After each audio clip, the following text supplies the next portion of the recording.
Hello, everybody. We will now have our next guest speaker, Mr. Nitin Sharma.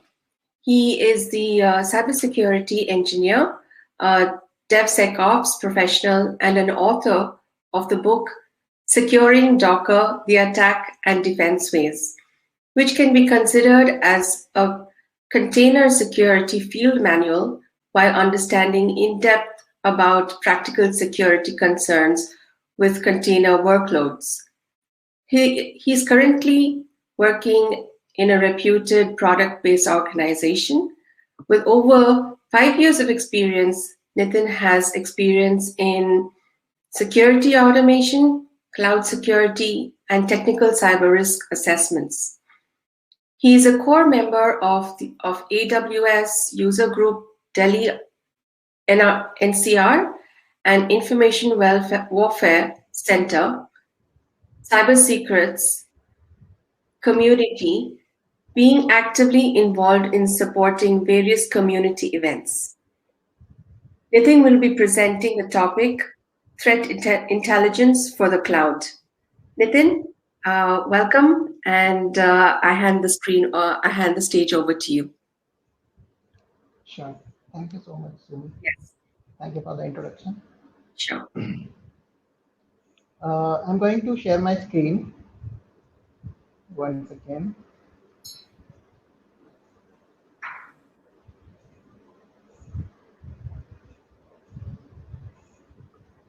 Sumi, I guess my screen is visible now.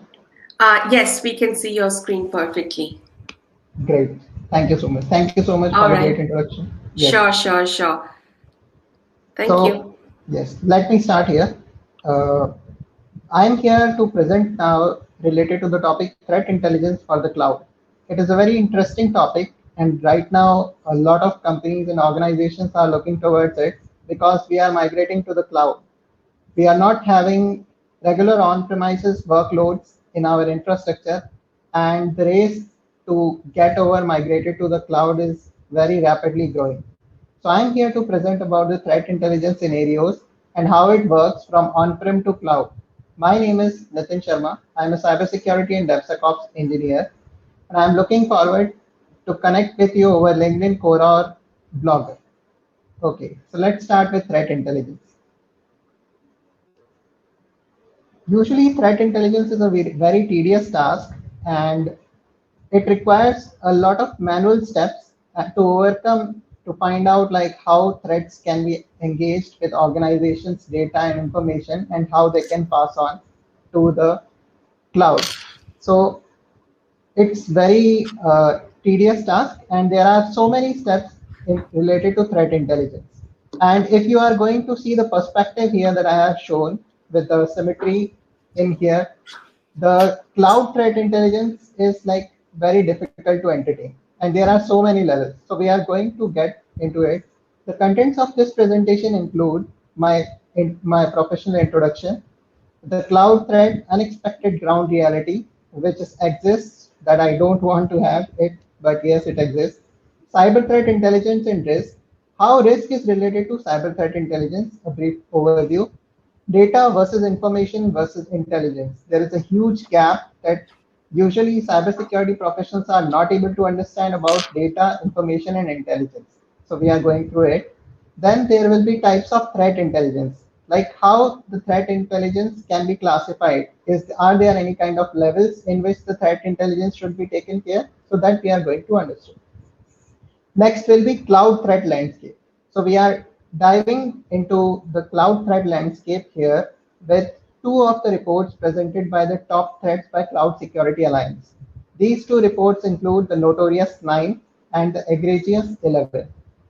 The next topic will be cloud security and threat scenario. Here I have gathered one example which is related to Capital One incident. Yes, if you are not getting me wrong, the Capital One incident was the one which resulted in 80 million of penalties due to the user data breach of 106 million people.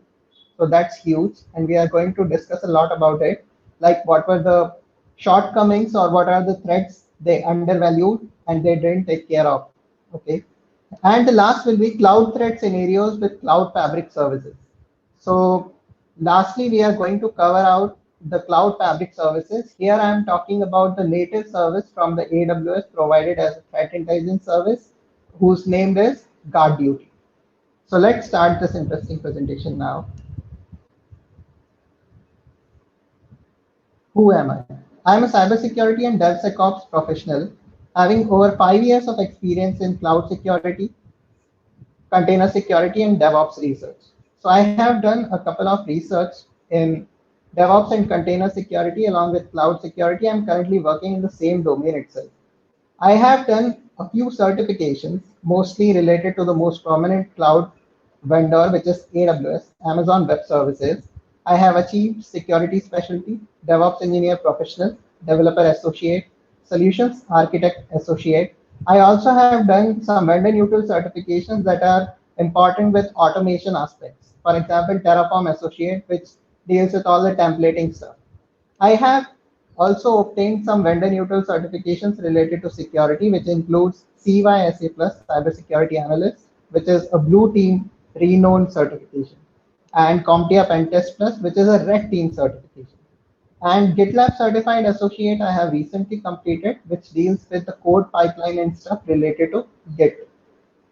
The most latest certification that I have achieved is Cloud Certificate of Cloud Security Knowledge, which is by Cloud Security Alliance, and it is an open book exam. It is constituting of 14 domains, and yes, it is a very good for information related to auditing and cloud security knowledge.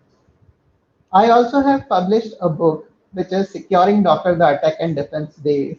In this book, you can find out a ways like where you have to defend or to attack the container scenarios, and it will be a really good field manual for container security guide. After that, I am personally a half marathon runner, cyclist, and fitness enthusiast, helping out beginners in cloud, DevOps, and cybersec at Quora. So this is how I spend my usual time besides these certification and knowledge things.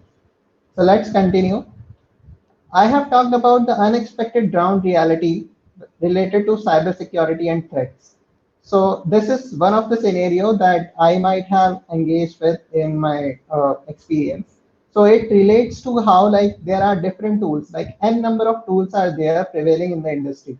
And every time a new tool will come, which is having a possibility of detection of newer engaging threats, the team or the organization or the senior management pushes out for us, the security team, to actually go and install one of them or like all of them most of the time.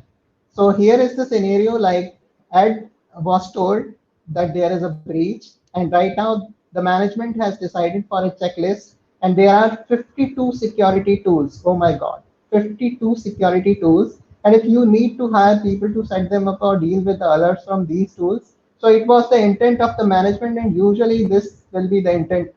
So it was like a difficult situation for a person like Ed, who is a member of security team. So this is right now the ground reality.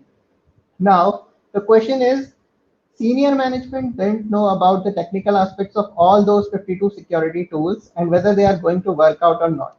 So usually there is a strategy which is required to be prepared by the senior management on the basis of continuous monitoring and alerting mechanisms. And this is how the threat intelligence and threat detection should be utilized. But there are cases when these kind of things are not entertained at all. And the scenario that I am showcasing here is the ground reality for that. So let's start. And in this presentation, I'm going to let you know that this is not the right aspect or the perspective that should be followed in an organization. And what should be done is the next steps we are going to discuss in this presentation. So let's see. First of all, let's start with the brief introduction about cyber threat intelligence and risk.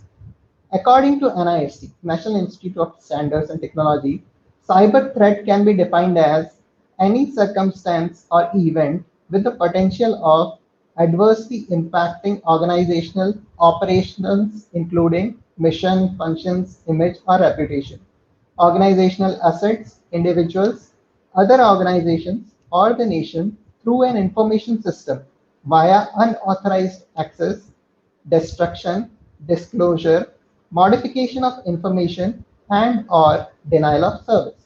So any kind of circumstance or event, usually all the events are not considered as a threat. But in case if they are going to impact you in a negative way, so they should be or they could be considered as a threat. And those threats are having the potential to adversely impact the organization.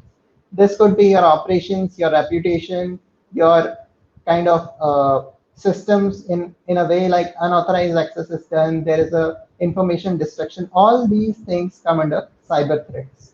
So this is one part of the cyber threat intelligence. And the next part of cyber threat intelligence is, according to CIA, intelligence is knowledge and foreknowledge of the world around us, the prelude to decision and action.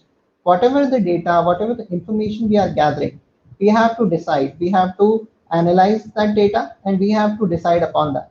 So intelligence is usually the knowledge, the foreknowledge, like the knowledge of the data that we are gathering and assessment, and by the assessment of that data, whatever the foreknowledge we are capturing, we have to assess that and we have to decide for further action. So this is how intelligence can be referred to as.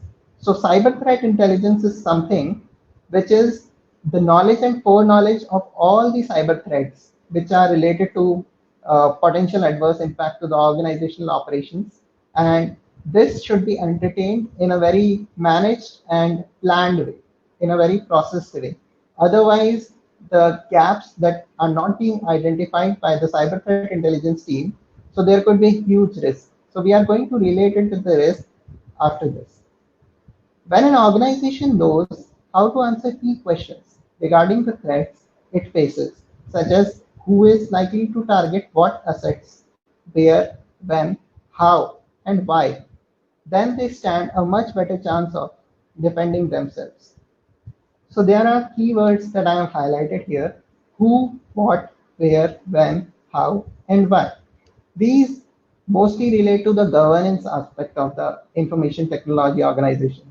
But from threat perspective, they impact or manage a huge kind of importance. There is a lot of significance of like who is likely to target what assets, where, when, how, and why. So these are the things that a security team needs to handle, and cyber threat intelligence team is one aspect for that. Now, in the diagram here, you can see that threat, vulnerability, and impact. All these three things constitutes to risk. The combination of threat, vulnerability, and impact. Threat, we already have understood the potential for adversely impacting any organization. Vulnerability could be any weakness that a threat actor is going to violate, going to potentially impact, and the likelihood of impact, like whatever the impact it is going to make harm. Let's say it could be a penalty, let's say it could be a reputation significant loss. So these kind of three things impacts the risk or constitutes the risk. So threat plays a major role here in the risk assessment, and that is why cyber threat intelligence can be usually linked up to the risk.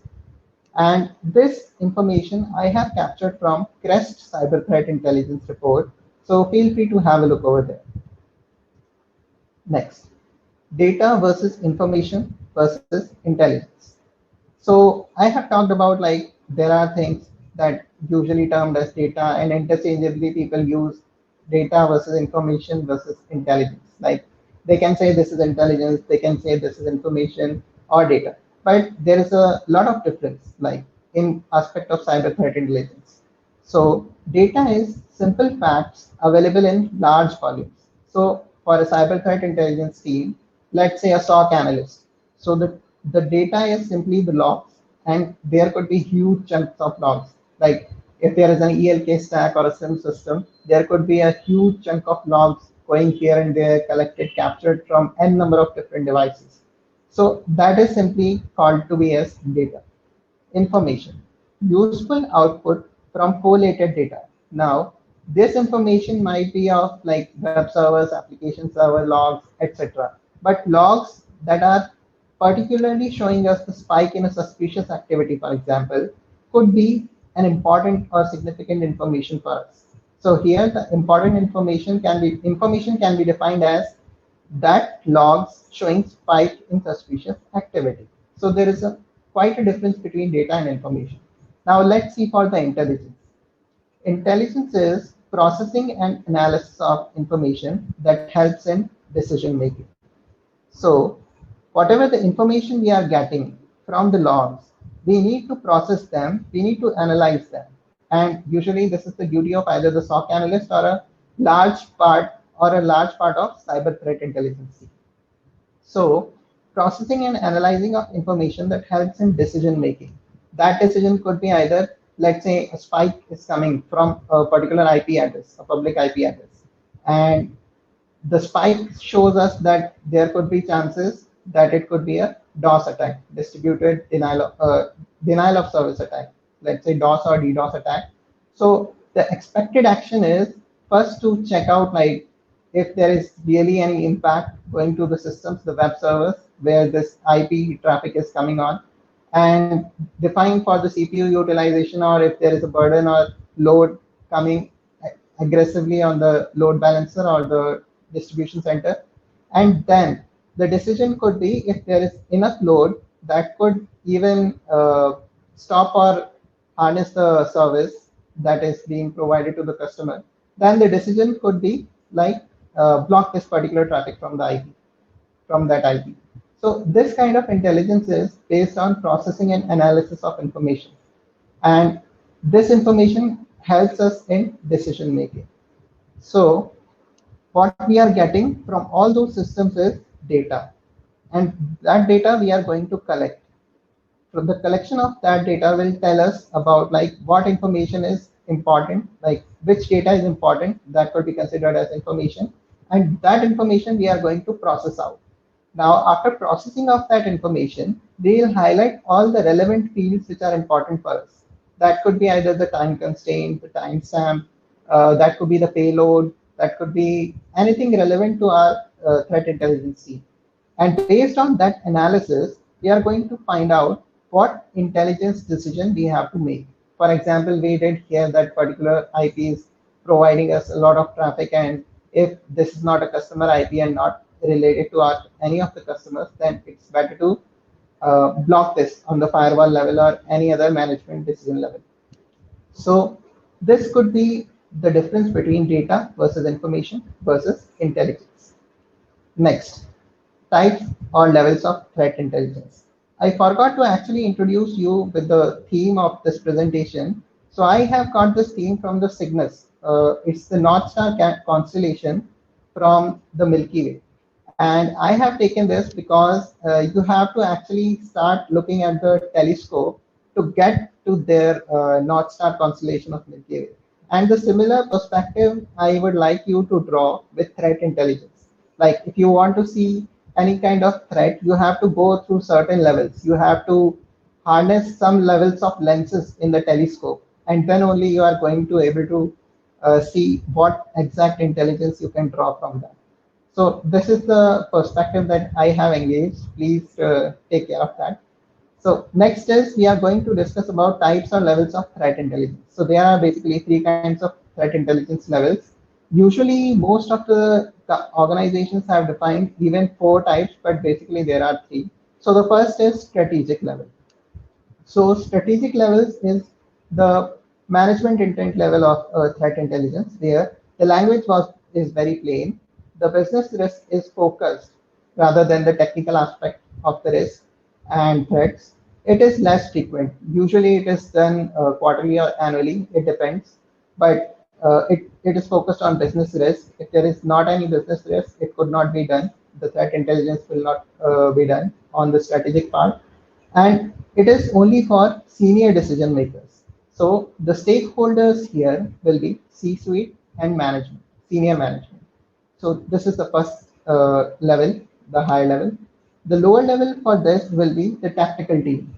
So usually the tactical team will be the one who are going to analyze that particular data, the information. So for signature-based and proactive systems, there could be like different kind of systems that people are going to engage with. And this particular level reads out with combination of human and machine readable formats. For example, there could be some systems that are providing some relevant insights about, let's say, Tor IPs or Tor relays that are not related to any of the customers. So those kind of things need to be analyzed by very specific and proficient professionals. And that team will decide tactically what decision needs to be made. So this will help the C-suite or the management to define or assess what needs to be done. So this could be the team for the stakeholder, where the stakeholders will be the DFIR, like Digital Forensics and Incident Response Team, and the threat hunter team. This includes like usually the responders like threat hunters or the responders, but only at the level 2, like not the SOC analyst or the first responders, because that will be the potential of like identifying whether that is an event or incident. And the level we are talking about, the tactical one, here only the incident will come when it is identified as an incident. Like for example, any event which is having the potential of harming the organization will be considered as incident, any positive. Okay. And any kind of event which is not having any potential to harm or that could be a false positive should not come to the tactical team right away. So the first level of getting those kinds of alerts will be the operational team. And these operational team is responsible for having the large volumes of impending attacks and machine and human readable logs and application logs kind of things. So this is for network defenders, and they are dealing with all kind of snort logs or like bro or geek logs and all the Kibana stuff, etc. So the stakeholders here will be SOC analyst, SIM, IDS or IPS, and firewalls. So these kind of things are being associated at the operational part. The decision need to be taken at the tactical way, and the decision will be supported by the strategic team. So actually the decision is being taken by the strategic team, but the support and the logic will be from the tactical level. So these are the three levels and where types of threat intelligence can be defined. Usually what happens is the operational level can be subdivided into categories like tactical and non-tactical, but it depends. Like the non-tactical will be the communication part, and that will be mostly done by either the program manager or the HRs. And the technical part will be related to the SOC analyst, the SIM, IDS, IPS, the firewall, network defenders, etc. So this is how it can be subdivided into contexts for operational level, but usually the basic is strategic, tactical, and operational. Next. Next is cloud threat landscape. So right now we are going to talk about the cloud threat landscape, where I have highlighted the two reports. The first one was provided by the Top Threats group from the Cloud Security Alliance, and the report was named as Notorious 9. Yes, the Notorious 9 report tells us about 9 such cases that will be assessed and can be considered as the cloud threats, like hugely impacting the cloud landscape. So let's discuss about them. So you are able to see a huge chunk of pictures here in the cloud. And yes, these are related to Notorious 9. So you can see here 1, 2, 3, 4, 5, 6, 7, 8, and 9. So let's start with the first one, which is data breach. So data breach is impacting hugely, and it has already always been considered as the most topmost priority for any organization. So in case if there is any data breach or if there are any preventive measures or actions controls needs to be taken care, the first thing need to be considered should be the data breach. So any kind of PII data, any kind of customer data, and then any kind of internal data related to the organization needs to be secured, and that should not penetrate the firewall or the data loss prevention system from particular organization. This also applies to the cloud area as well. So any kind of data which is residing in the cloud without having any consent from the customer or the internal organization management, it should not go any further beyond the cloud boundary or the cloud network parameter. So this is the first threat from the Notorious 9. The second threat we are talking about is data loss. Now, data breach and data loss seems to be the similar cases, but actually there is a difference. The difference is data breach is related to either customer data breach, that could be a PII data or anything else. But data losses could be like the data got deleted, but that was important data which was required for further actions. So any kind of data loss which will hamper or which will hamper the work related to an organization pertaining to the customer data, or it could be the internal data, it depends. So data loss is considered as the second of the notorious 9 cloud threat landscape report. The third is account hijacking. In cloud, usually what happens is when an attacker or a threat actor is going to get access to the account, it could try to modify or find out the misconfiguration. And the major criteria for which he is doing all these things is account hijacking. So the complete control of the root account for any kind of cloud vendor could be very loss making and impacting, and this results in account hijacking. So this is the third most important thing in the notorious 9. The fourth thing we are talking about is insecure APIs. Usually while creating a product or application or migrating to the cloud, the APIs plays a key role because the whole complete cloud can be divided into API calls, and everything done in the cloud is being managed by APIs. And in case if there is any API which is going to be misconfigured, for example, let's say management API kind of thing, let's say EC2 metadata service in AWS, which runs on 169.254.169.254. In case if this access got revoked to the public, got exposed to the public, then God knows what happens wrong. Like it could be resulting in like very harmful impacts or hazardous impacts for that organization dealing with that particular AWS account. And this way, the fourth category or the fourth level provided in the Notorious 9 is insecure APIs. The fifth most important aspect from the Notorious 9 report is DOS attack. So any kind of service would like to be hampered by the attacks or the bots using the networks, like hampering the network service from a particular provider or service. So DOS attack will be the impacting thing, and this needs to be considered. Now, the next thing is insider threat, and I like this image very much. So insider threat is usually that people are working in your organization. For example, in Capital One incident also, the impact was made by some lady who acted as an insider threat for that Capital One organization, Capital One Bank. So insider threats are the people who are having very good knowledge, and they could result or end up inviting the complete organization. And recently, I also have heard about Cisco's impact. Like there was a person who made some changes explicitly, and that has resulted in an insider threat kind of scenario. So next thing is cloud abuse. So cloud services got abused related to any kind of service impact, or that could be like, let's say the service is down. So this kind of scenarios usually happen and hamper the services provided by the cloud vendors or the customers. Let's say, for example, EC2 abuse report you might have heard of.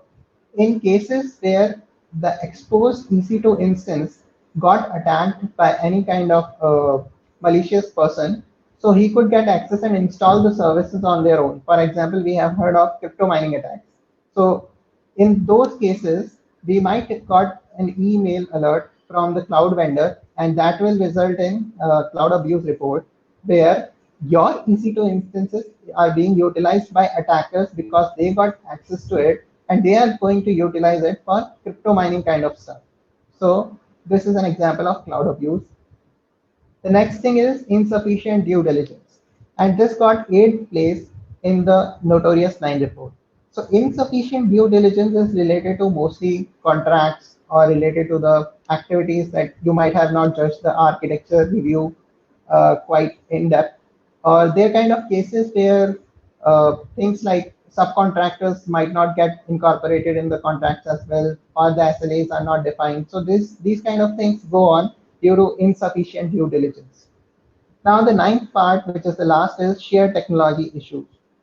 Because there are a lot of technologies, like you're working on your mobile phone with Android, you're working on EC2 instances with Linux or Windows, you're working with any other IoT devices or things like that. So all these technologies share kind of things that could impact or may result in kind of threat actors abusing the threat landscape for cloud. So this got the 9th place here. But the notorious 9 report was published in 2013. And actually there is a lot of changes until 2021 that we are working on. So let's see the next report, which is Egregious 11, which is the recent report published in 2016 by the same group. And this is very much cloud specific. So you can see here the image coming, and that is provided by the Egregious 11 top threats group. And there are kind of 11 points that has been made by the group. And these include, the first one is data breaches. Actually, most of the points are the same if we are going to compare it with the last report, which is like data breach, data loss, and secure APIs, all of the points are included in the next report. But the important points that took place in this report, which are not present in the previous one, are weak control plane, which is related to metastructure. Like there are important structures like appli structure, metastructure, and so on. So metastructure is related to the control plane, which is actually responsible for interaction between the customer and the control plane, which is in the hands of the cloud vendor. So some part of the cloud vendor's control plane is exposed to the customer to do the necessary stuff. For example, I have told about you the EC2 metadata service, which is running on https://169.254.169.254. So these kind of control plane application accesses exposed to the customer, if got in wrong hands or if got wrongly configured or misconfigured, that could impact hugely the complete cloud vendor account, the complete customer AWS account or any kind of account. Okay, it could be Azure or GCP. It works in the same way in all the cloud vendors. So it's a universal philosophy, having metastructure and appli structure failures. Now, talking about appli structure is, it is the part of infra where application is getting deployed. For example, it could be the web server layer, it could be the web application layer. So this kind of failures will result in appli structure failures. So these 2 points have taken place in this Egregious 11 report. Apart from that, all of them are same as compared to the Notorious 9 report. So the threats could be data breaches. The threat EE2 could be misconfiguration and inadequate change control. Now the points are remain as the same. The important thing to highlight here is like they are completely dedicated to the cloud environment. Like previously, the Notorious 9 report was very old and there were less advancements in cloud at that point of time. But right now, Egregious 11 report is related to particularly the clouds. So data breaches related to cloud, misconfiguration and inadequate change control. Lack of cloud security architecture and strategy, very important.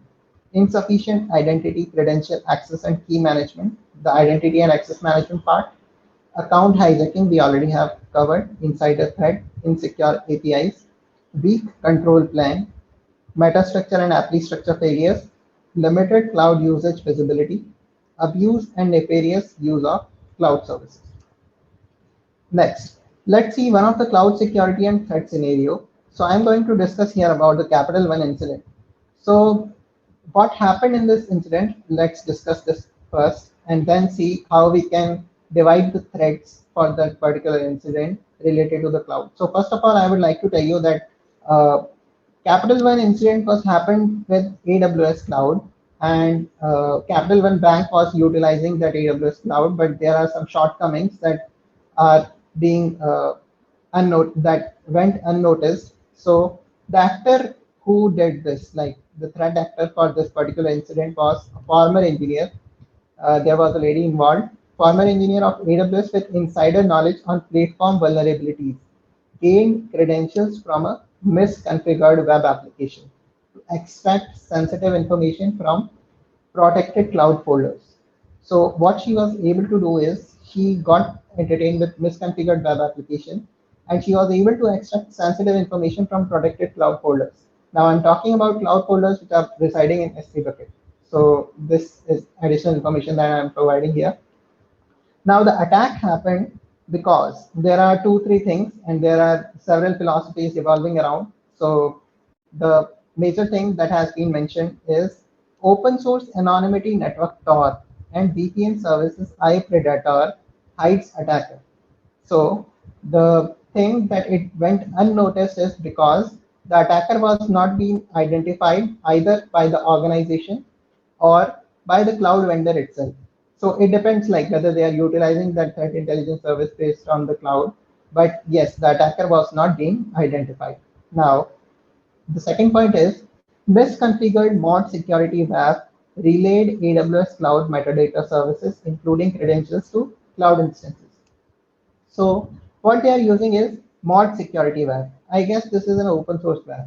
And this relayed AWS cloud metadata services. So what attacker was able to do is the attacker was able to manipulate the WAF since it was misconfigured. And then he was able to access the AWS cloud metadata services for the IP that I have been saying since a lot of time. So this IP was including the credentials to cloud instances. Since the metadata server got access, so there was some sort of folders, and in those folders you can easily find out the way to get the access key or the secret access key, which is usually termed as credentials to the cloud instances, which is why it is very harmful, like impacting a lot. So overprivileged access given to the WAF allowed the attacker to gain access to protected cloud storage, like AWS S3 buckets that I have told you previously, with the ability to read data sync and exfiltrate sensitive information.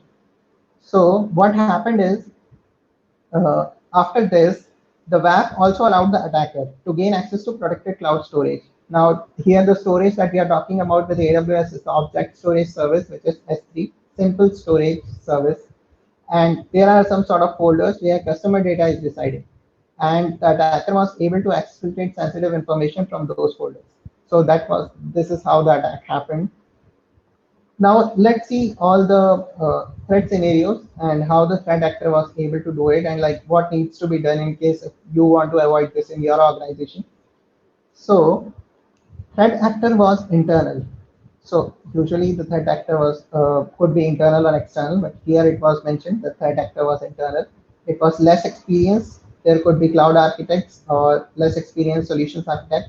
In case if threat intelligence was external, in the capital one case was insider threat, the former cloud service provider trusted insider with intimate knowledge of AWS operations. So the lady that I'm talking about was having a lot of knowledge, quite a lot knowledge, and she was professional enough to do such kind of thing. Now the threat is EE1, which is data breach that we have discussed. Attacker exfiltrated sensitive information from 106 million customer accounts. That was hugely impacting a lot. And that could create a lot of GDPR and compliance issues. And if I'm not wrong, that would have resulted in around 80 million of kind of penalties. And the most, one of the most things that I am aware of is like 80 million US dollar is not enough. Like I have heard about Equifax data breach, and that has like impacted 146 million users, and the amount of penalty that they have paid for the reputation loss and everything was constituted and considered to be about 575 million US dollar. Oh my God, that was so huge. Now let's come back to this. We have discussed about this EE1 threat. Let's discuss about egregious 11, the 11th threat, which is abuse and nefarious use of cloud services. So we have seen that VPN and anonymous network services were used to manipulate the identity. So if this could have been detected, this could not have been resulted in this kind of attack. Now, the next is complicated environment. It is being constituted in the EE11 itself, intimate knowledge requirements for correct implementation and configuration decisions. The vulnerabilities part of this will constitute from EE2, which is misconfiguration and inadequate change control. So we already have addressed that mod security web application firewall allowed server-side request forgery to access that particular metadata service. Yes, the control that could be implemented here, since I'm working in AWS, could be going to the IMDS version 2, which is Instance Metadata Service version 2, and this could help out in predicting or like blocking SSRF attacks. Now the EE4 will be insufficient identity and credential management. So this is over-provisioned EC2 and S3 roles for WAF and storage. Now, this could be a control can be provided here. Weak control plane, AWS allows metadata interrogation. That was a huge mistake. Limited cloud usage visibility. IMDS version 1 we have already addressed here. Then EE9 metastructure and appli structure of areas like default hypervisor, trust allow service discovery and interrogation. So things like that. So here, if I'm able to see, yes, it's being mentioned here that PII is personally identifiable information from 106 million consumer credit applications are exfiltrated. Wow. Let's move ahead. This incident we have heard. Now we are going to discuss about threat intel with Cloud Fabric service, which is AWS Guard Duty. So AWS Guard Duty is a very specific service since I have written here Cloud Fabric service. So there could be kind of two services that could be natively provided by the AWS, which is the first one and the one that we are going to discuss here, which is AWS Guard Duty. And the second service could be a third-party solution. For example, we have heard of previously the mod security firewall, and that application is, I guess, open source maybe, and that kind of stuff may result in, like, if you believe in vendor and if you are having enough faith in the vendor, then please go ahead. Otherwise, go with the native services because yes, this is the cloud vendor service that you are being provided with. So AWS Guard Duty service usually deals with threat detection and threat intelligence. And this service continuously monitors for malicious or unauthorized behavior to protect your AWS accounts, workloads, and data stored in S3. So in case if a Capital One incident could not happen if they were utilizing this Amazon Guard Duty threat intelligence service. So they could have protected their AWS accounts, workloads, and data stored in S3. Now, I'm not saying that for sure they could have like prevented their attack, but yes, they could. If the AWS Guard Duty service was there, they could got alerts based on the insights that Guard Duty monitors. So what actually Guard Duty monitors is you have to first enable the guard duty. Then it will monitor CloudTrail management events. It will CloudTrail is a service for all the API logging inside the AWS account. So you could get all the events from CloudTrail itself. Now it could monitor CloudTrail S3 data events if you have configured it properly. So it will also get you insights about the S3 data events, like if there is any object stored, if there is any object access. So that kind of stuff could be entertained here with the help of AWS Guard Duty. It will provide information about the flow logs. So VPC is the network service, like virtual private cloud it is called, and the flow logs, like how that network is being accessed. Every time the packet flow has been captured, it will not give you the exact packet inside information, but it will give you the exact information about how much is the size of the packet and how it is being transferred between which IPs and what will be the timestamp, the source and the destination IP and port and things like that. So this will be important stuff. Next is DNS logs. So DNS logs are very important. As you can see, like it could be a DNS. Mostly, if I'm not wrong, it is talking about the Route 53 or the stuff related to CloudFront. These two, Route 53 and CloudFront, are services inside the AWS related to DNS. Okay. Now, continuously analyzing these services, which helps us analyzing network account and data access activity at scale, providing continuous monitoring of your AWS account.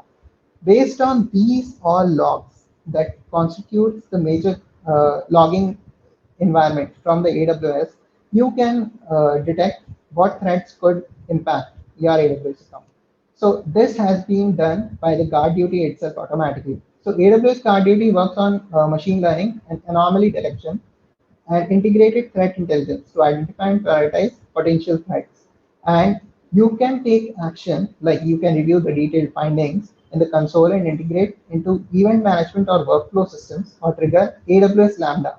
AWS Lambda is automated trigger-based, event bridge-based service that could help in automated remediation or prevention. So we are going to look at the Guard Duty service and understand like how it works. So let's go to the Guard Duty.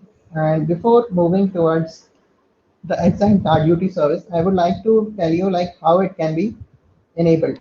So here I am in North Virginia region. There are so many regions in the AWS account, and if my customer is working in a particular region, and if I have to follow the compliance for this client's customer data, so I can create my workload in the very specific region that my client is working, or where the compliance will not be violated. So I am based out of India, and I have managed to do this stuff in the AP South 1, which is Mumbai region. But to showcase you like how to enable guard duty, it's very easy. So click on the get started option. Then service role, it will create automatically. And here it is written like you grant guard duty permission to analyze AWS Cloud Trail logs, VPC flow logs, DNS query logs to generate security findings.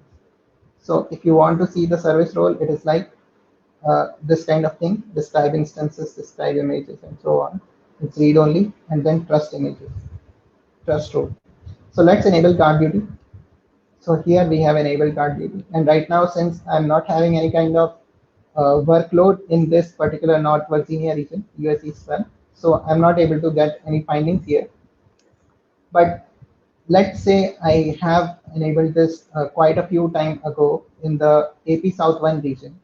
So if I would like to see what all the findings are, so guard duty provides us a dashboard which will provide us the information related to findings type, resource, and last seen. So here you can see that policy root credential usage was used by some user account. I am actually logged into this account with root credentials. So yes, this is the resource, and there are a lot of findings found. So let's go to the highest finding. So here you can see that these are low severity findings, these are medium severity, and these are high severity findings. So let's go to the high severity findings. And here I'm able to see a lot of findings. And let's talk about one of the finding, which is IAM user instance credential.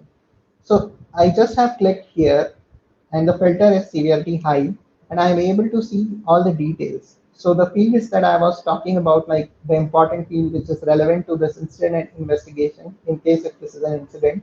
So I am able to see that there is a topic or description, unauthorized access IAM user instance. Okay, so this is IAM user instance credential exfiltration. If I have clicked on this, so it will provide me credentials created exclusively for an EC2 instance using instance role generated finding username have been used from external IP address. Some external IP address I'm able to see that created this finding, and it has utilized my one of the EC2 instance using instance role. So I'm able to see the severity is high. The region it took place is an AP South 1. I'm able to see account ID, then resource ID. This is an instance ID. Okay, resource role is target, resource type is access key. So it's been there is an access key or a credential exploitation. Like from this EC2 instance, someone has captured the access key from this EC2 instance and have utilized that access key from the IP address space. So obviously that is an incident because I have created an access key for this particular EC2 instance only, and someone is utilizing it outside without any consent or information. So it's great that it is giving me the information. It is also providing me the information that instance is running right now, and there are product code IDs and a lot of information here, but I'm not interested. Okay, I'm interested in like from which network interface I got this particular thing. So it's from ENI DFC FFE8, and then private IP address I'm getting the public IP address, and the actions like API AWS call I'm getting. If I click here, so I'll get like what all the action type. Okay, it will give me again a filter being provided, and it will give me the AWS API call, like what all API calls have been made. Okay, great. Next, let's go to the same thing again, and let's see what all things are there. Error code is access denied. Then there could be a actor remote IP with IP address, and location I'm not able to find it because actually it is a sample finding. So it's providing me all the fields, but it is not providing me the exact information. I have created this information for this demo session. So this is how it works. So for all high findings, I'm able to see here, and I can even get the more information. So if I will click here on info, so I will get information like unauthorized access. What does it mean? The finding informs you of attempts to run AWS API operations from a host outside of EC2 that I have already told you. using temporary AWS credentials that are created on an EC2 instance in your AWS environment. The listed EC2 instance might be compromised. Okay, so that is why the threat intelligence is detecting it as high severity. And there are other information like remediation recommendation. The finding is generated when networking is configured to route internet traffic such that it egresses, like the traffic is going outside from an on-premises gateway. So let's say since the traffic is going outside, someone is able to compromise this and get the instances out of that particular EC2 instance, get the credentials. So in case if we have created necessary security group rules or the routes defined, so this could have not resulted in uh, IAM compromise, the credential compromise. Now there are also links provided for remediating compromised IAM resources. So that could be useful for any of the threat hunter or threat intelligence or incident response team. So this is how one can go and get the incident response or the threat intelligence insights around. So let's check one more thing. So let's go to another highlight, which is related to, let's say I am user anomalous behavior.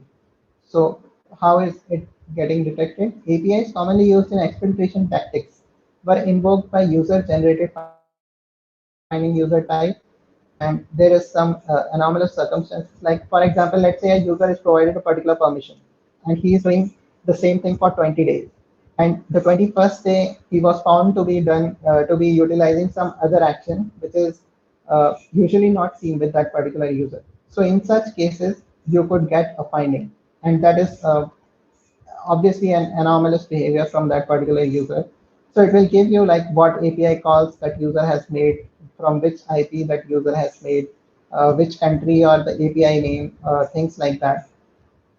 So this is how AWS Guard Duty can be utilized for threat intelligence kind of scenarios. So I guess I have completed this. Let's clear this filter out. And there are so many information like based on access key ID, account ID, and things like bucket permissions. There are vast information and fields, criteria to identify which kind of threat intel an incident response or a threat hunter would like to work on. So this is all about guard duty. Let's get back to the presentation again. I have completed this demo and over to Sumi, I guess. Thank you so much. Thank you, Mr. Nitin Sharma, for its excellent presentation describing the ways threat intelligence can be gathered after cloud migration. So we have few questions. So the first one is, how are threat actors adapting to the cloud? Sure. Yeah. So, yes. So threat actors are actually adopting to the cloud. For example, if I have seen in my experience in the incident response that usually the exposed services gives us the provision to the threat actors, like they could install their services in the account or they could abuse. For example, I have found out in my experience that there was an EC2 instance exposed for just 15 minutes. Okay, they are continuously scanning your AWS environments, and in case if they are getting any public IP exposed for EC2 instance, they are like tackling the situation. They are taking the opportunity, and they will expose that particular EC2 instance. And what I am aware of is like they have created with the EC2. Okay, I'll tell you the whole scenario. What happened is they have compromised the EC2 instance. They got into the EC2 instance. They got the credential from inside the EC2 instance. Then they have taken the credentials for granted and they have made the support request. They have raised the support request, and with the help of that support request, what they have made is they have launched 1500 compute optimized instances. And that would have resulted in a long millions of billing amount in that particular instance. And they wanted to compromise stuff. And that is how they got